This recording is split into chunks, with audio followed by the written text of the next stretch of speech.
Buenos días. Mi nombre es Javier Lugrís, soy gerente de Gerandi, Correduría de Seguros. Somos una organización dedicada al riesgo y al seguro desde hace ya 30 años en España. Somos socios colaboradores de UNO, también desde hace ya mucho tiempo, y bueno, pues me reconozco un montón de caras aquí en la audiencia de hoy, cuestión que bueno, pues me satisface y a la vez me responsabiliza todavía más. Bienvenidos a todos. Para mí es un placer hoy estar aquí. La verdad me encuentro pues en mi entorno natural porque solo nos dedicamos a esto, al transporte, la logística, los operadores logísticos fundamentalmente. Y bueno, a pesar de que hoy es una jornada orientada al tema legislativo, bueno, tengo que deciros que yo no soy abogado y por tanto ni mucho menos pienso sentar hoy cátedra sobre la legislación y demás. Para eso ya hay aquí otras personas que son referencia para mí y para mucha gente en este ámbito, ¿no?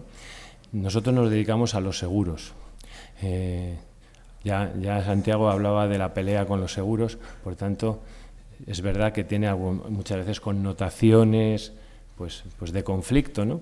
Pero evidentemente, claro, nuestra posición como correduría de seguros precisamente es la de facilitar. Ya sabéis que la correduría está en la parte del cliente, así lo dice la ley, y por tanto hoy vengo a exponeros, os tuteo porque ya os digo que me siento como en casa en ese sentido, si me permitís.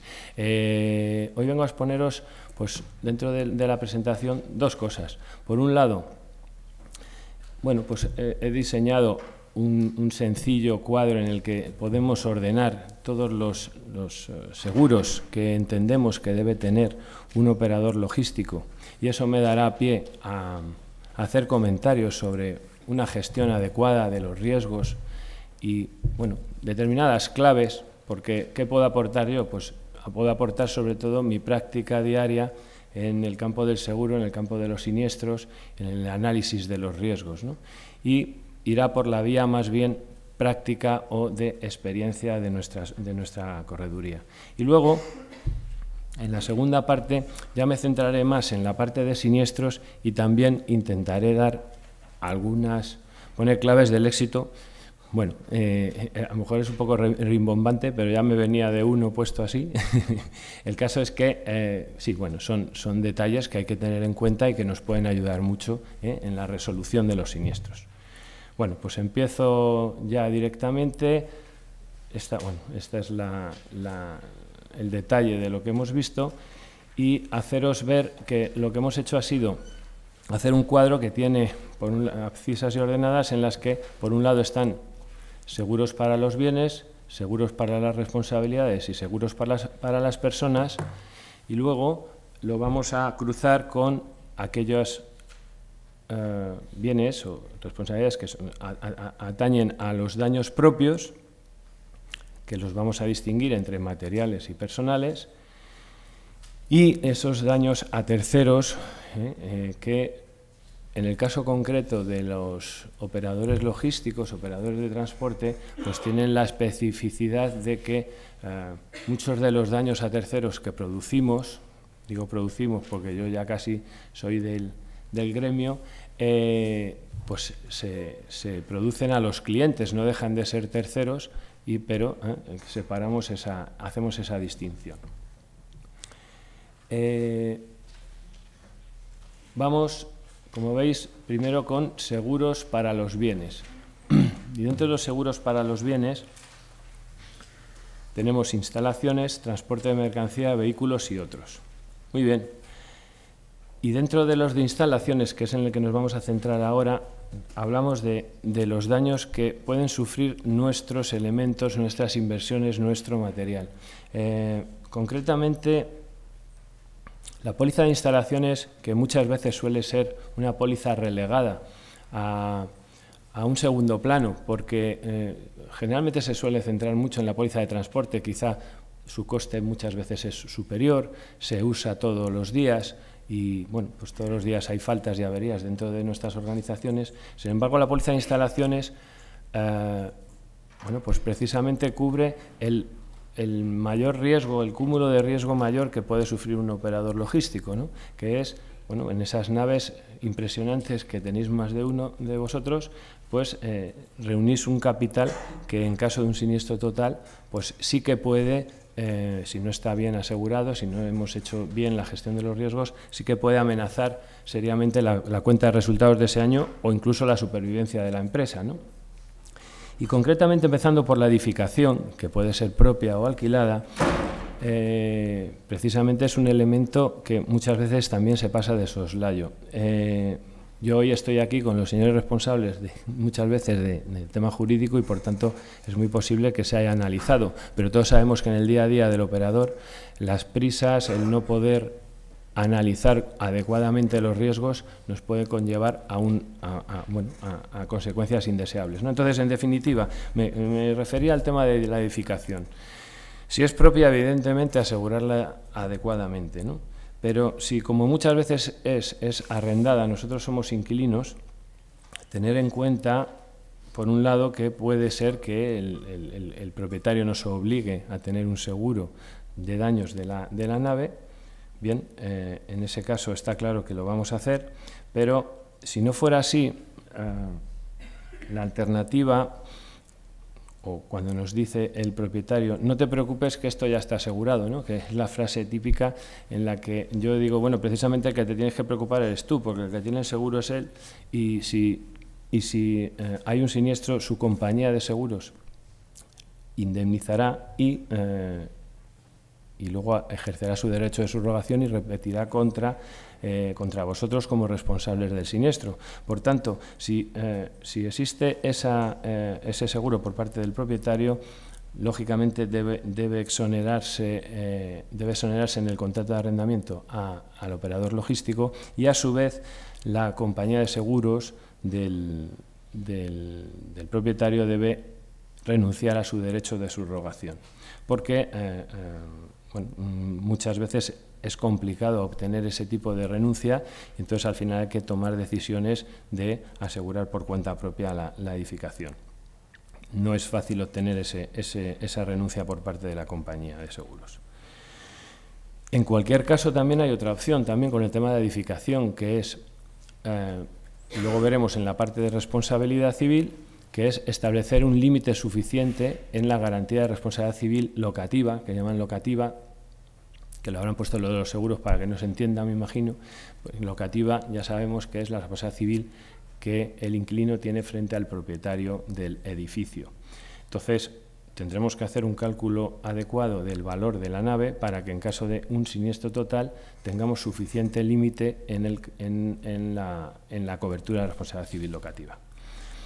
Bueno, la edificación es que da bastante juego, quiero decir, en ese sentido hay que hacer un análisis muy importante porque naves de 8.000 y de 10.000 metros estamos hablando de millones de euros, de 4, de 5, de 6, de 10 millones de euros y sobre esos, como inquilinos que somos responsables.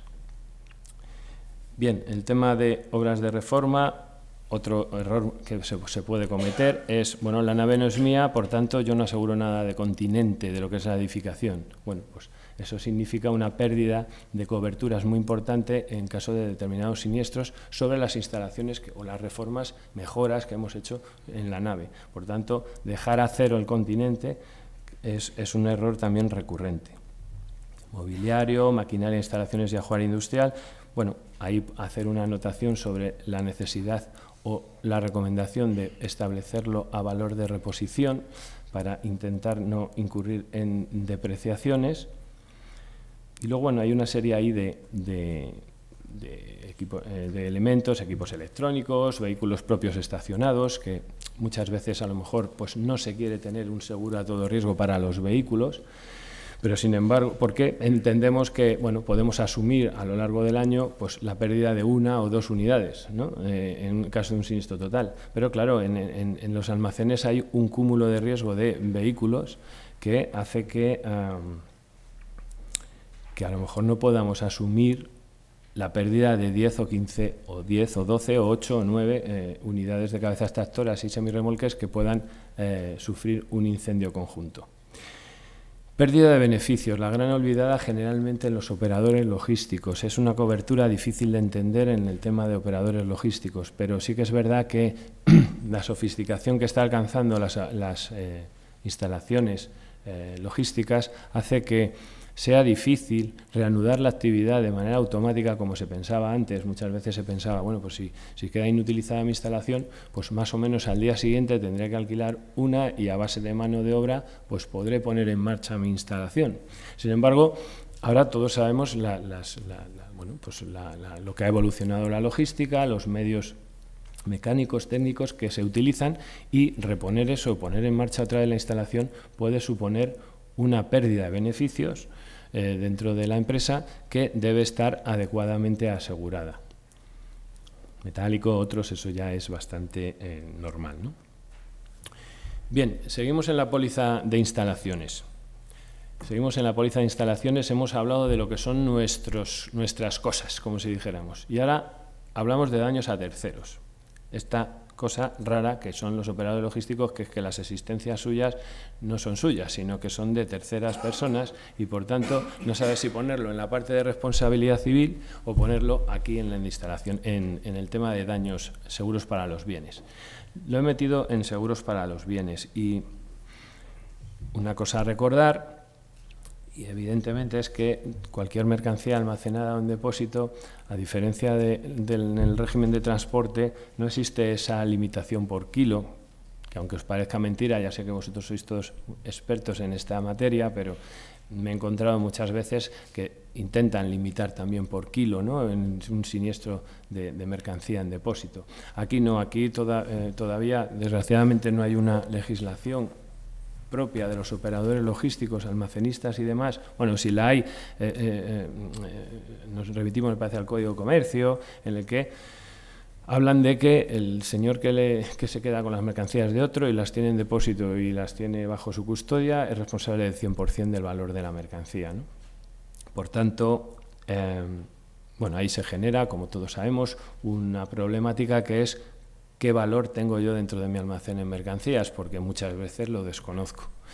Bueno, hay una serie de técnicas aseguradoras que facilitan la posibilidad de no incurrir en lo que ya sabemos todos, que es el infraseguro, aplicación de la regla proporcional, es decir, reducir la indemnización proporcionalmente al valor asegurado respecto al valor que había preexistente al siniestro. Fundamentalmente se trataría de hacer una buena evaluación de las mercancías y a la vez establecerlas la cláusula de primer riesgo que elimina la aplicación de la regla proporcional. No es fácil, no es una cláusula que le guste a las compañías de seguros, pero yo creo que es la solución, ¿no? Y hablando del tema de responsabilidad y del tema legal, pues como todos sabemos, otra vez que el cliente nos dice no te preocupes que la mercancía está asegurada, que yo ya tengo mi compañía, ¿no? Y estamos en una cosa parecida a lo que hemos hablado antes del Continente, ¿no?, en el que o bien, oiga, o aseguro yo y le repercuto el coste, o si asegura usted me tendrá que exonerar a mí en el contrato y su compañía me tendrá que renunciar al derecho de subrogación. Se puede dar la circunstancia, y la hemos visto en más de una ocasión, en la que existe duplicidad de coste, porque nuestro cliente no consigue esa carta de exoneración de la aseguradora y tú a la vez tienes un capital de 10, 12, 15 millones de euros que es difícil de asegurar por responsabilidad civil locativa, por responsabilidad civil. Por tanto, se produce una duplicidad de costes. Eso es una ineficiencia del sistema que hay que intentar eliminar pues previamente cuando se empieza a trabajar el contrato y demás. Esta es la parte de la póliza de instalaciones que, vuelvo a decir, es una póliza algunas veces poco valorada o que pensamos, estaba recordando, muchas veces vas a ver a los clientes y entonces dices, bueno, oye, ¿y qué capitales ponemos? Y lo primero que te dicen es, hombre, yo creo que de aquí como mucho se podrían llevar 300.000 euros. Y claro, la pregunta no es esa, eso está muy bien porque hay que ajustar el capital de robo, pero pasan muchas más cosas en las naves y son las más preocupantes, que son los riesgos importantes de incendio, inundación, todo este tipo de riesgos catastróficos. Hay que tener esta póliza correctamente diseñada. Bueno, y luego nos vamos al otro pilar junto con la responsabilidad civil que veremos luego,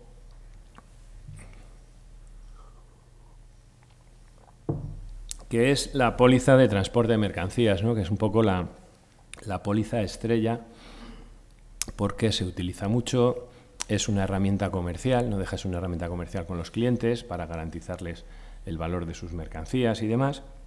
Y bueno, ahí simplemente he distinguido pues que esas mercancías deben protegerse de dos maneras. Hay dos redes.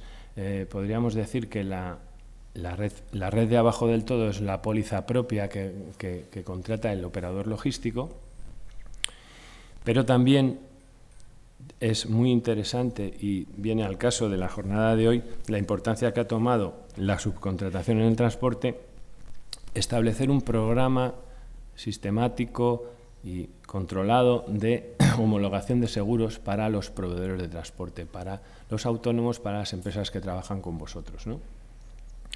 Eso hace que haya una red por encima de la última, de la vuestra, que pueda proteger vuestra responsabilidad y que, como se suele decir, cada palo aguante su vela, ¿no?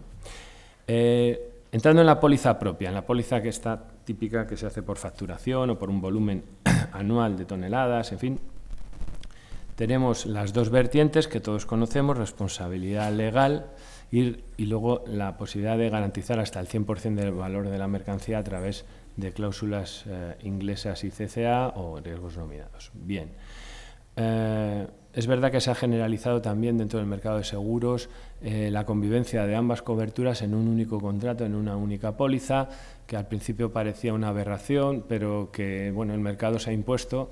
Y en el fondo los operadores tienen tal diversidad de compromisos contractuales que es difícil, creemos que es una buena opción, nosotros lo estamos recomendando, esta póliza híbrida en la que, dependiendo del compromiso contractual, se indemniza de una manera u otra, ¿no?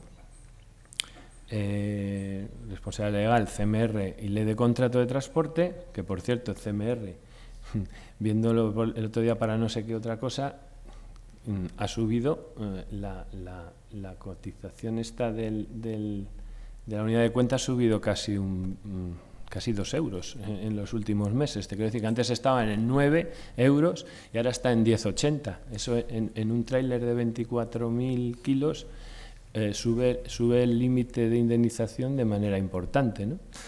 Bueno, es una curiosidad que el otro día viéndolo debe ser por toda esta tormenta de las divisas y demás. Bueno, responsabilidad legal. Bueno, ya sabéis que luego la parte de daños, la responsabilidad contractual se puede garantizar bien a través de una póliza a todo riesgo, que la filosofía está todo cubierto excepto las exclusiones, o la póliza de riesgos nominados, en las que voy nominando los riesgos que están cubiertos. Esa es un poco la diferencia. Recomendable la póliza a todo riesgo, ya que es a la compañía a la que le atañe acreditar que se ha producido uno de los hechos excluidos, mientras que en la de riesgos nominados es el asegurado el que tiene que acreditar que el siniestro está dentro de uno de los riesgos incluidos, ¿no? Por tanto, en ese sentido, esa recomendación.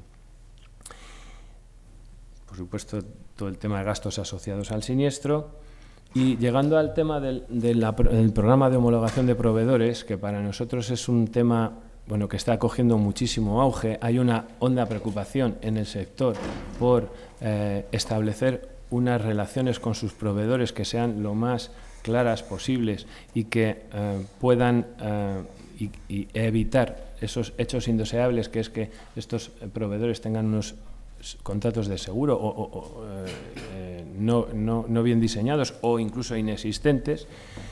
El programa de homologación de proveedores que se está extendiendo en el sector, sí que es verdad que es un programa en el que todos salen ganando, las dos partes salen ganando, en el sentido de que los subcontratados, el seguro de transporte es un seguro muy complejo, es un seguro bueno, que tiene su complejidad técnica, y a los subcontratados les garantiza una calidad en el seguro de transporte y también una competitividad en precios, aparte de que también le liberas de mucho tema administrativo que ellos pues no están preparados para ese trabajo.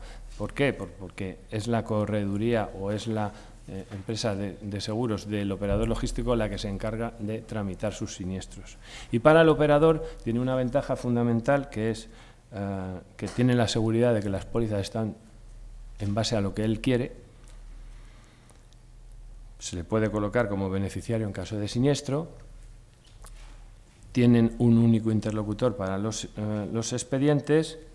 Luego esa duda de, bueno, me presentó el recibo, pero ahora ya no sé si estará al corriente de pago porque tiene pago trimestral, pues también puedes hacer un seguimiento del pago de la póliza. Y por último, proteger, ese es uno de los objetivos del programa de homologación de proveedores, proteger nuestra póliza de siniestralidad que no nos corresponde de manera directa, y eso hace que finalmente pues nuestros costes puedan bajar. La idea que subyace de todo esto es que el subcontratado no deja de ser un profesional, una persona que la ley dice que es el responsable directo de los daños de las mercancías, y que, bueno, pues tiene que haber un reparto de esas responsabilidades. Por supuesto, respetando cualquier política que pueda haber en cualquier empresa en cuanto a, oye, estos es que son de la casa, que también nos lo hemos encontrado en más de una ocasión, ¿no? Estos ni tocarlos. Bueno, es una política tan respetable como otra. Tiene menos enjundia, lógicamente, el tema de los vehículos. Bueno, en la parte de daños propios, todo riesgo y asistencia en viaje, era por completar el cuadro y que tengamos una visión general, y sin embargo en la parte de daños a terceros está el resto de terceros, los daños que produzcamos a terceros. Luego he hecho ahí una pequeña lista, que tampoco me voy a extender mucho, una pequeña lista sobre, bueno, otra serie de seguros complementarios. Algunos son de reciente creación, como el tema de ciberriesgos, que es un tema, la verdad, pues para tocar en el sector de los operadores logísticos, en el sentido de que cada vez más, ya es una realidad, los operadores logísticos son un depositario de una información súper valiosa de sus clientes, y son los garantes de que la cadena de suministro se pueda desarrollar todos los días y todos los días lleguen los pedidos a los puntos de distribución. Una manipulación o un ataque de hackers, ataques indeseados, ¿no?, de nuestra base de datos, puede detener esa cadena de suministro. Y eso tiene dos componentes. Por un lado, el detenimiento de esa cadena puede producir unos perjuicios a nuestros clientes, de los cuales nos pueden hacer responsables, y por otro lado también tenemos una necesidad de medios técnicos, de especialistas en este tipo de ataques, que muchas veces pues no se pueden disponer de manera inmediata, ¿no? Entonces, este tipo de contratos lo que hacen es proveer al operador, en este caso al operador logístico, de una solución a este tipo de riesgos. El tema de crédito es bastante sencillo. Protección de datos, cada vez más incluso los Courier Express, sobre todo, pues reúnen cantidad de datos personales sobre horarios y nombres y puertas y nombre del vecino, y no sé hasta qué punto estamos expuestos. Yo entiendo que hay una exposición del riesgo en el tema de protección de datos. Los tenders también, los tenders logísticos han intensificado, por ejemplo, la utilización del tema de infidelidad de empleados. Se exigen en muchos tenders logísticos el tema de, bueno, pues que no haya espionaje industrial. En fin, hay una serie de riesgos que yo creo que, por la complejidad que están adquiriendo el sector, pues entiendo que han evolucionado también en la parte de seguros. Defensa jurídica, caución, fianzas. He querido no ser totalmente exhaustivo, pero ya que hacemos un cuadro, pues que estén todos los seguros. Hay algunos que tienen más comentario que otros, ¿no? Luego tenemos, hemos estado antes en el seguro para los bienes, y ahora seguros para responsabilidades. nos centramos en la póliza de responsabilidad civil general, que yo llamo la póliza de vida de la empresa también, ¿no? En el sentido de que también es verdad que aquí en la póliza de responsabilidad civil es difícil definir un capital muchas veces que sea suficiente, o mejor dicho, es difícil advertir qué consecuencias puede tener un siniestro de responsabilidad civil en su máxima expresión. Por tanto, también es verdad que los límites en las pólizas de responsabilidad civil general de un operador logístico, bajo mi punto de vista, no pueden ser 600.000 euros, que es quizá lo que nos estamos encontrando muchas veces, ¿no? La parte de los daños propios a nuestro personal, está la garantía de RC patronal, recomendación, un suficiente límite para poder asumir las sentencias que desde los tribunales laborales se dictan. No es de recibo tener límites por víctima de 60 o 70.000 euros que todavía siguen existiendo, sino que, bueno, pues esto hay que elevarlo más porque los jueces ya, eso de dictar la sentencia en base al límite que tiene la póliza, pues no he visto que ya no se lleva. Y luego, respecto al tema de los daños a terceros, pues en la RC de explotación hacer hincapié en definir muy bien la actividad a la que nos dedicamos. Muchas veces se habla de agencia de transportes, pero agencia de transportes no es un operador logístico. Los operadores logísticos hacéis un montón de actividades que no tienen que ver con el transporte. Por tanto, una definición exhaustiva de vuestras actividades. La RC locativa ya la hemos tocado antes, un límite suficiente hay que poner para garantizar, bueno, pues ver cuál es la nave más grande que tenemos y de mayor valor y ajustar ese valor ahí, ¿no? Importante, claro, subsidiaria de subcontratistas. Ya hemos hablado de la importancia que tiene, ¿no? Sabemos que el subcontratista es responsable civil directo de los daños que produzca, pero nosotros somos responsables subsidiarios y, por tanto, tenemos que tener esta cobertura debidamente incluida. Por último, la contaminación accidental. A terceros añado allí, y que no debemos confundir con la responsabilidad medioambiental, que es otra cosa. Ya sabemos que la contaminación accidental hace referencia a la responsabilidad civil, es decir, aquellos daños que yo produzco, o esa contaminación que yo produzco a terceros, a personas físicas o jurídicas, y que yo tengo que restituir. Luego veremos la diferencia con la responsabilidad medioambiental, que ya habla de un perjuicio a la colectividad, a la comunidad, es una reclamación del Estado por el tema de daños al medio ambiente, ¿no? Bueno, con la póliza de responsabilidad civil general entiendo que es un tema, bueno, pues son de las tres patas principales que tiene que contemplar el operador logístico: instalaciones, mercancías, transporte de mercancías y responsabilidad civil general. Respecto al tema de la responsabilidad civil de administradores y directivos, antes gran desconocida, ahora prácticamente todo el mundo tiene su póliza de responsabilidad, que ya sabéis que protege el patrimonio de los administradores y directivos de las empresas en su calidad en respecto a su responsabilidad profesional que tienen, ¿no? Y llegamos como tercer punto de la responsabilidad medioambiental, de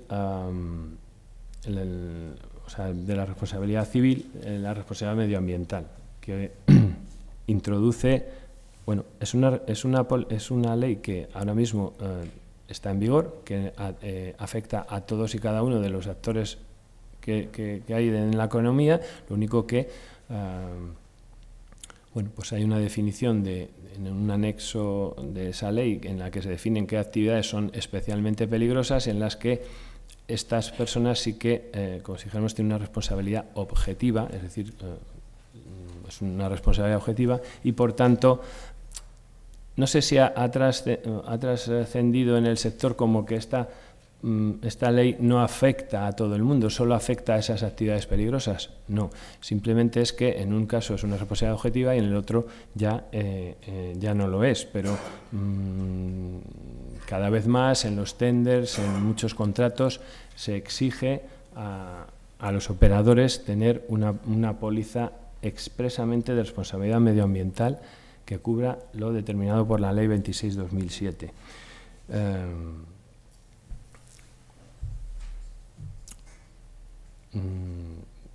Bueno, en cuanto al alcance de esta ley, haceros un recordatorio de que no solo hay que reparar los daños que produces al hábitat, sino que además, si no puedes dejarlo como estaba, tendrás que hacer una reparación de otros entornos naturales para que puedas devolver a la sociedad lo que le has quitado, entre comillas, ¿no? Y luego, además, también tienes que indemnizar a la sociedad por la privación de esos parajes naturales o de esos hábitats durante un determinado periodo de tiempo hasta que se pudo restituir. Quiero decir con esto que las consecuencias no son pequeñas, ¿no? Bien, respecto al tema de los seguros, bueno, ya solo me queda la parte por tener completo el cuadro, pues que evidentemente pues hay una serie de seguros para las personas que generalmente en el sector de operadores logísticos pues suelen circunscribirse en muchos casos exclusivamente al seguro de accidentes obligatorio por convenio, que tiene diferentes capitales dependiendo de las provincias y demás, y luego una serie de seguros voluntarios que ya vosotros conocéis perfectamente, ¿no? Esta es la parte, no sé si haber conseguido el objetivo, que era ordenar y dar pinceladas de cada uno de los aspectos a valorar dentro de cuando voy a organizar mi programa de seguros, pues tener en cuenta, hacer hincapié en temas críticos que creo que luego a la hora del siniestro pues nos pueden ayudar a mantener nuestra actividad.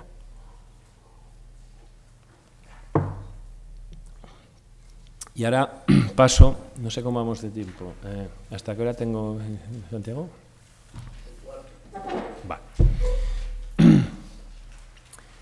El tema de...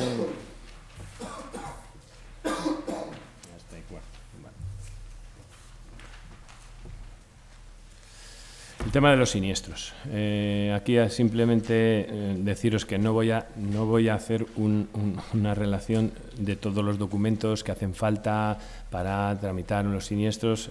Muchos de vosotros ya lo conocéis perfectamente. No obstante, hemos añadido ahí el manual un extracto, un resumen del manual de siniestros que tenemos en Gerandi y haceros simplemente una pincelada sobre nuestra apuesta por la tecnología en cuanto a dos aplicaciones dos plataformas que hemos puesto en marcha, EFICLAIM y EFICHEC. EFICLAIM facilita o soluciona la comunicación a la compañía aseguradora, a la correduría de seguros de los siniestros asegurados. Y EFICHEC es más ambicioso. EFICHEC es una plataforma web que lo que pretende y consigue es solucionar todo lo que es la gestión de todas las indemnizaciones que tenemos que hacer a nuestros clientes, independientemente de que estén aseguradas o no. Toda la gestión documental, la resolución, la interlocución con nuestros clientes, con nuestras delegaciones y demás. Bueno, pues Gerandi ha desarrollado con recursos propios estas aplicaciones que podéis ver en nuestra web a ese respecto, y que bueno, tenemos ahí información en nuestra web sobre temas de responsabilidad en el transporte, gestión de siniestros. Os invito a que podáis visitarlo y comprobéis bueno, pues nuestra especialización. Lo he puesto, bueno, evidentemente porque me gusta aprovechar estos foros, pero además es que tiene que ver en cuanto a que está enfocado totalmente al tema de los siniestros, ¿no?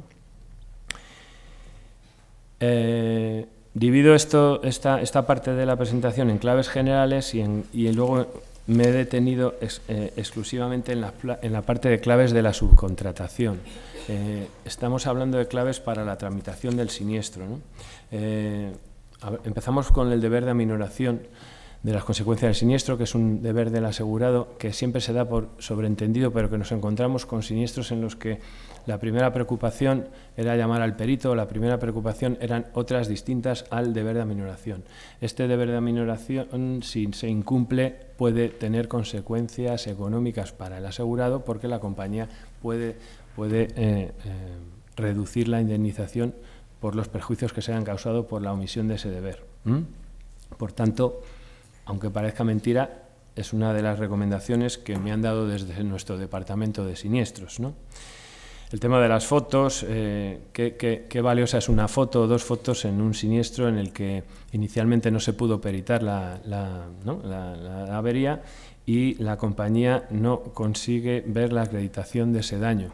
Con una foto o dos fotos se puede acreditar mucho mejor, y luego además la facilidad que tenemos ahora para hacer fotos, que no las hacemos para cualquier cosa, pues solo faltaría que una cosa tan importante no transmitamos a nuestra organización, que no cuesta nada hacerla y nos puede ayudar. Muchas veces es la diferencia entre que te paguen o no te paguen.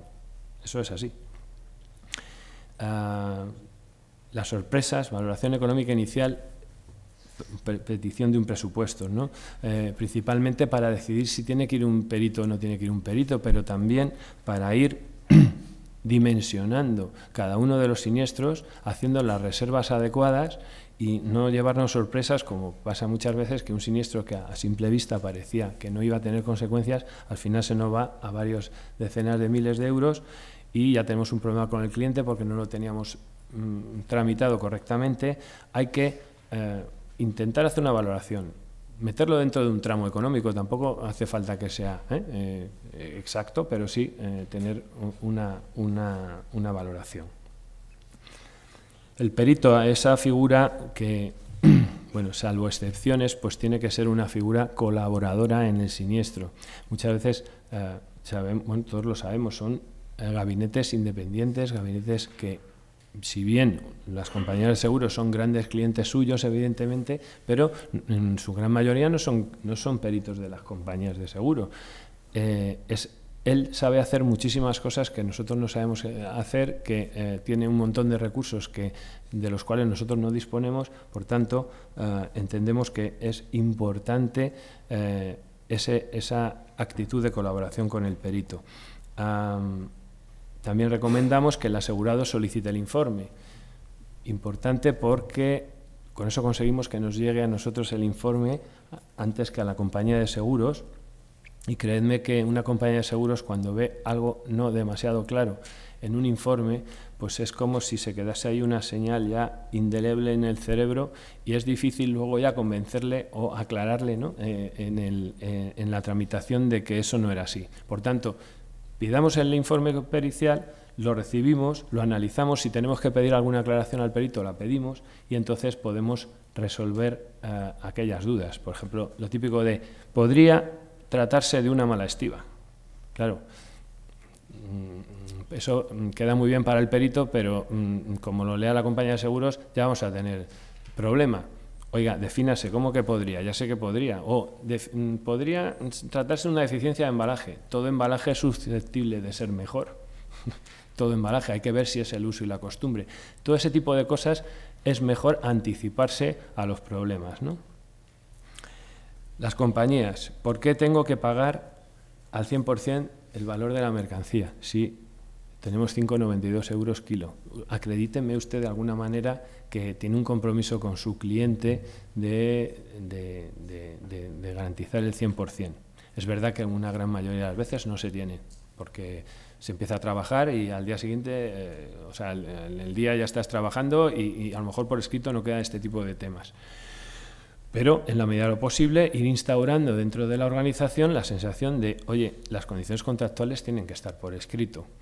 Para la en muchos siniestros, sobre todo de elevado importe, las compañías son reticentes, ¿no? El tema de las reservas, en la recepción y en la entrega, hacer especial hincapié en la recepción, todo el tema de las deficiencias de embalaje que se observan ya cuando voy a recoger esa mercancía, bueno, pues luego nos puede traer problemas en el tema del siniestro. Y también nos hemos encontrado muchas veces que los daños son aparentes y no se consigna la reserva en el albarán de entrega. Si los daños son aparentes y no hay reserva, en teoría la compañía siempre determina, oye, hemos visto por el informe fotográfico que era evidente en los daños que sufría la mercancía. Por tanto, entendemos que es posterior a la entrega y, por tanto, no vamos a pagar el siniestro. Ese tipo de temas hay que intentar, bueno, pues se trata un poco de transmitir a la organización, ¿no? Y el caballo de batalla de siempre, ¿no? La mala estiba y el trincaje. En muchas ocasiones la estiba la hace el propio cargador, sobre todo en cargas completas, pero resulta que el trincaje lo hace el transportista. Cuando se mueve la mercancía, determinar si es de responsabilidad del cargador o del transportista, esos son los siniestros más conflictivos que hay. Por tanto, sí que hay que definir quién ha hecho qué para poder imputar la responsabilidad a quien corresponda, ¿no?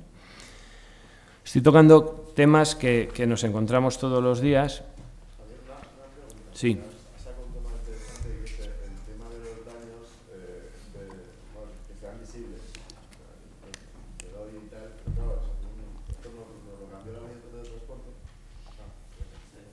Nos lo cambió la ley del contrato de transporte y claro, ahora en el momento de la entrega se tiene que dejar la reserva si efectivamente el daño es aparente. Si es aparente.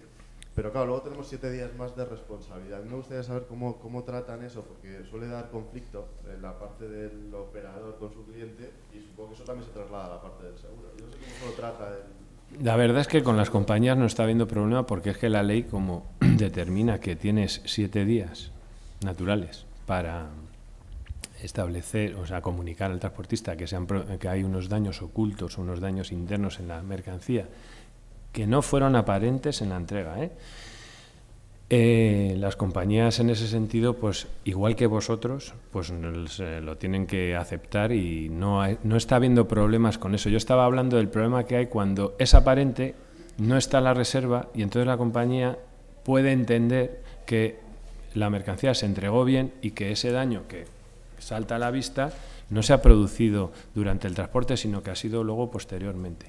A lo que tú dices, que ya te digo que hay una honda preocupación, todo el mundo me habla de los daños post-entrega, ¿no? Post-entrega, pues hay una honda preocupación, todo el mundo, es verdad que antes eran 24 horas, que quizá era un plazo pues demasiado justo, pero claro, ahora prácticamente se ha igualado con el CMR y entendemos que bueno, pues es una mala noticia para los transportistas, evidentemente, que se ha multiplicado el número de averías de ese tipo, pero a lo que tú me preguntabas, las compañías de seguros en ese sentido no están poniendo problema porque está dentro de la ley y tienes que aceptar la reclamación de tu cliente y por tanto la compañía tiene que pagar. Claro, lo que pasa es que según lo que dice la letra de la ley, en realidad no es 24 horas, es el momento de la entrega. No, claro, es el momento. Luego tenemos 7 días más en el que si hubiese algún vicio que no fuese visible. Claro. Pero si te están pasando las fotos en las que se ve que efectivamente la mercancía ha sido dañada. Tenía un golpe. ¿Y por qué no me lo has puesto en el albarán? Claro, te sientes tentado a decirle a tu cliente, no es la responsabilidad es tuya. Aunque luego normalmente supongo que no se hará. Así yo quería saber, hombre, y luego cómo responde el seguro diciendo, pues claro, el seguro igual se siente más cómodo diciéndote, no te lo voy a pagar porque no hay reservas en el albarán y efectivamente es visible el golpe. Estrictamente, pues tendríamos que entender que o sea, esto es un seguro de transportes y un seguro de transportes finaliza cuando se hace la entrega de la mercancía. Si tú a la entrega no has puesto ninguna reserva, pues evidentemente el contrato se ha perfeccionado, lo has entregado como estaba y no podría haber una reclamación posterior o por lo menos tendrían que acreditar de alguna manera ya estaría la carga de la prueba en el receptor de la mercancía diciendo, tendría que acreditar que eso sí que se produjo durante el transporte de alguna. Pero te quiero decir, no está habiendo conflicto con las compañías en general, solo en este caso concreto de no hay reserva a la descarga, a la entrega. Esa sería la contestación. Bueno, y ahora nos vamos con dos casos particulares, que es el tema de robo. El tema de robo da para una intervención completa. De hecho, tenemos varias presentaciones realizadas con el tema de robo, la cláusula de robo. Hoy no tenemos tiempo, es un tema apasionante, en el sentido de que ha habido una proliferación de robos de vehículos completos en los últimos tiempos que todos conocéis. Y bueno, los 4 puntos que yo ponía aquí es denuncia reflexionada, en el sentido de que existe esa tendencia a ir rápidamente a la autoridad competente a poner la denuncia atropelladamente, todavía con el susto en el cuerpo de lo que nos ha pasado. En ese sentido creo que es mejor ordenar las ideas, porque muchas veces las contradicciones que se producen en la denuncia hacen pensar a la compañía de seguros, que ya os recuerdo que yo no soy compañía de seguros, pero tenemos enfrente a la compañía de seguros, hacen pensar de que a lo mejor pues no pueda no tener cobertura, no haya consistencia, pida aclaraciones, y entonces ya es un siniestro, como si dijéramos, que entra torcido. Entonces, el tema de las denuncias, entiendo que al día siguiente, o por lo menos una vez que hayamos hecho una redacción ordenada en nuestra oficina, pues podemos presentar la denuncia, ¿no? Aparte de informaros o asesoraros con vuestro corredor de seguros.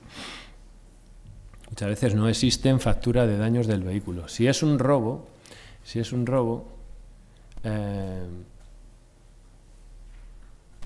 tiene que haber daños al vehículo, es decir, si no es un hurto, ¿no? Entonces, muchas veces no se puede acreditar los daños que se han producido sobre el vehículo. Bueno, en ese sentido os invitamos a ello. Cláusula limitativa de robo. Conocéis todos lo que es la cláusula limitativa de robo dentro de las pólizas de transporte. Se ha generalizado su uso, y se podría decir que prácticamente es un uso intensivo esa cláusula, y la intención de las compañías de seguros es objetivar la negligencia grave, de alguna manera, una figura que ya estaba, lógicamente, dentro de la ley de contrato de seguro, negligencia grave o dolo, que podía suponer o suponía la pérdida de derecho de indemnización del asegurado. Las compañías lo que dijeron es: no quiero de todos modos poner en el condicionado que entiendo que es una negligencia grave, o al menos garantizarme que si yo dejo el vehículo por la noche abandonado, o lo dejo en un fin de semana cargado de mercancía, pues voy a entender que es una negligencia grave. Bueno, no, voy a entender que no tiene cobertura directamente, ¿no? Entonces, para eso, yo lo que digo aquí es cláusula limitativa de robo realista. Muchas veces hay algunas cláusulas que prácticamente son irrealizables, ¿no? Lo del parking vigilado, cerrado. Muchas veces no se puede acceder a esos parkings. Entonces, nosotros como alternativa proponemos que al menos el conductor se encuentre dentro del vehículo, pernoctando dentro del vehículo, y la otra alternativa, la del parking. Esa cláusula es más realista, pero es verdad que no es de recibo que se dejen vehículos en un fin de semana completo en un polígono industrial, pues con unas cargas que son más o menos valiosas, pero con 50, con 100.000 euros, pues entiendo que sí que se puede entender que es derecho de las compañías rechazar esos siniestros, ¿no? En todo momento, en la tramitación del siniestro de robo, es una acreditación de una actuación diligente. Esa tiene que ser nuestra guía, ¿no? en el tema de robo. Intentar hacer ver que hemos hecho todo lo posible, que no hemos subcontratado a cualquiera, que tenemos unos procedimientos de seguridad que lamentablemente no han impedido el robo, ¿no? El otro grupo es el tema de frío. En el tema de frío también se generalizó en su día el uso de una cláusula que solo garantizaba los daños a las mercancías refrigeradas en caso de que hubiera una paralización del termoquín, del aparato frigorífico. Sin embargo, el tema de la paralización es un riesgo que hay que cubrir, pero entendemos que también todo el tema de avería, es decir, que que el aparato meta calor en vez de frío o que meta frío superior al establecido, la mercancía se deteriora con muchísima más rapidez que cuando se produce solo la paralización, en la que si el trayecto que resta no es muy largo, puede llegar a destino en buenas condiciones la mercancía, incluir el tema de la avería, ¿no? Y luego una alta incidencia de siniestros que el perito, y hay peritos muy buenos, grandes profesionales especializados en el tema de frío, determinan a la descarga de la mercancía deteriorada que esto se ha producido por una falta de preenfriamiento de la carga antes de introducirla dentro de la caja del camión y por tanto no puede atribuirse al transporte ni al transportista. Ya se genera ahí un problema comercial, que es que bueno, pues el cargador seguramente no aceptará esa versión y bueno, pues el preenfriamiento ya sabemos que lo que evita es la condensación que produce ese calor de más que tiene la carga y entonces ya entra la carga en una temperatura adecuada, ¿no? Este tipo de temas pues se nos dan todos los días y yo os los cuento, me los transmite nuestro departamento de siniestros. Y por último, el tema de las claves de la subcontratación en la tramitación de siniestros, ¿no? Este auge que ha tenido la subcontratación añade complejidad al trámite del siniestro y, bueno, como primera guía, establecer o trazar una estrategia desde el inicio, es decir, ver quiénes son los actores en el siniestro y establecer una estrategia desde el principio. Muchas veces nos encontramos que la cadena contractual no está bien identificada. Nos declaran el siniestro, pero de repente, a mitad de la tramitación, aparece por ahí un nuevo subcontratado en medio de otros dos que no se sabía, no estaba identificado. Eso puede variarnos la estrategia a la hora de la tramitación. Entendemos que, bueno, pues como principio, identificar bien la cadena contractual, ¿no? Esto ya lo hemos hablado antes, transmitir a la organización que los subcontratados, los transportistas efectivos, son profesionales que tienen una responsabilidad legal que asumir. El hecho de que trabajen mucho con nosotros o que, bueno, en el fondo sean como de la casa no quiere decir que no sean responsables de la mercancía. Este tema de las instrucciones de la carga, que nos ha librado de más de un problema a la hora de hacer una liquidación de un siniestro.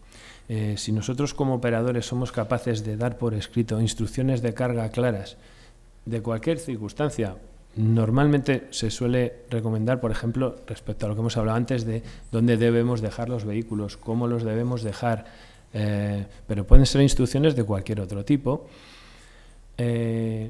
Esto facilita mucho la tramitación en el sentido de que, lo primero, tú ya estás actuando de manera diligente, estás transmitiendo a tu subcontratado cómo quieres que vaya la mercancía. Si no dices que el vehículo no debe estar en unas determinadas condiciones, el subcontratado no observe esas condiciones, no le van a hacer más responsable, como si dijéramos, del siniestro. Por tanto, con esas instrucciones de carga, primero, estoy posibilitando la reclamación al efectivo a la compañía, el recobro posterior.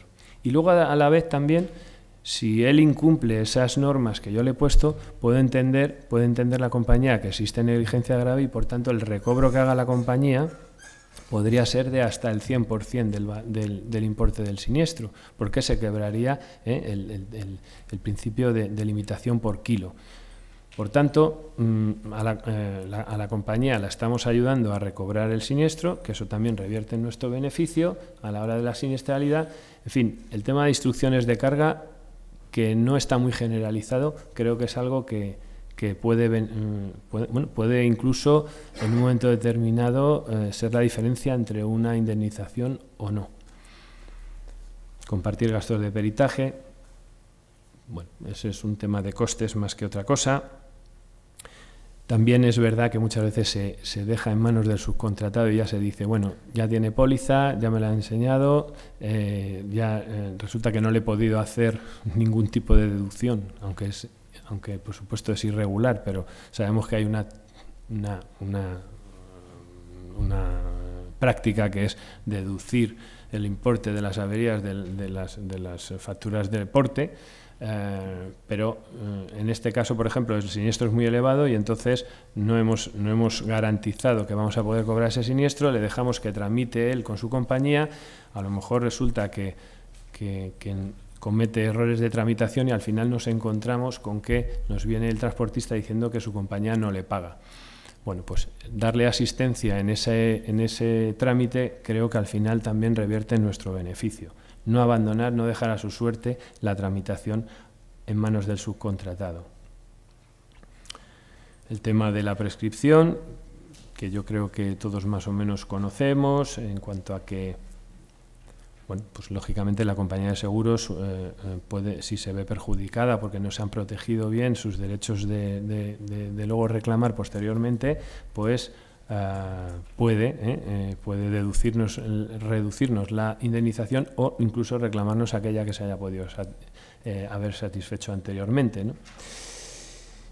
Y bueno, yo sigo ahí hablando del programa de homologación de proveedores como una solución que ya hemos visto antes en cuanto a protegernos y proteger a nuestros proveedores de los siniestros de mercancías.